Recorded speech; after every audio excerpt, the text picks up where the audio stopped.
Hi மக்களே, எப்போல்லாம் இந்த சோசியல் மீடியாவை நான் ஓப்பன் பண்ணுறேனோ அப்போல்லாம் எனக்குன்னே வந்து நிற்கிற ரீல்ஸ் பார்த்தீங்கன்னா 100 நாட்களில் சிக்கன்ட்டு சிம்ரன் மாதிரி ஆவது எப்படி, தமனா மாதிரி ஒல்லியாகணுமா, இந்த டயட்டை ஃபாலோ பண்ணுங்க, அந்த மாதிரி தாங்க வந்து நிற்கிது. நான் குண்டா இருக்கிறது எனக்கு தெரியும். அதுக்காக அடிக்கடி இப்படியெல்லாம் காட்டி என்ன கஷ்டப்படுத்தாதீங்க அப்படின்னு சோசியல் மீடியாவோட சொல்லவும் முடியலை. சரி, அடிக்கடி ரெக்கமெண்ட் பண்ணுதே, நம்மளும் ஃபாலோ பண்ணி பார்க்கலாம் அப்படின்ட்டு என் ஹஸ்பண்ட்கிட்ட சொல்லி ரைஸை கம்மி பண்ணணும், நிறைய மில்லட்ஸ் எடுக்கணும் அப்படின்ட்டு வரகு திணை அந்த மாதிரி ஏதாவது வாங்கிட்டு வாங்க அப்படின்னு சொல்லி அனுப்பினேன். நம்ம சொல்லாததை வாங்கிட்டு வர்றதான் இந்த ஹஸ்பண்டோட ஸ்பெஷாலிட்டியே.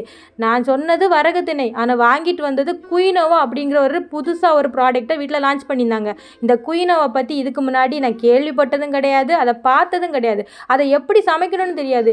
கேட்டதுக்கு இதில் தான் டன் கணக்கில் ப்ரோட்டீன் இருக்குது, நெட்டை பார்த்து சமைச்சிருன்ட்டாங்க. சரி, பார்க்குறதுக்கு கொஞ்சம் வரகு மாதிரி தானே இருக்குது, அதனால் இதில் பொங்கல் பண்ணிடலான்ட்டு நிறைய நெய் ஊற்றி பொங்கல் பண்ணி நம்ம டயட்டை மங்களகரமாக தொடங்கியாச்சு.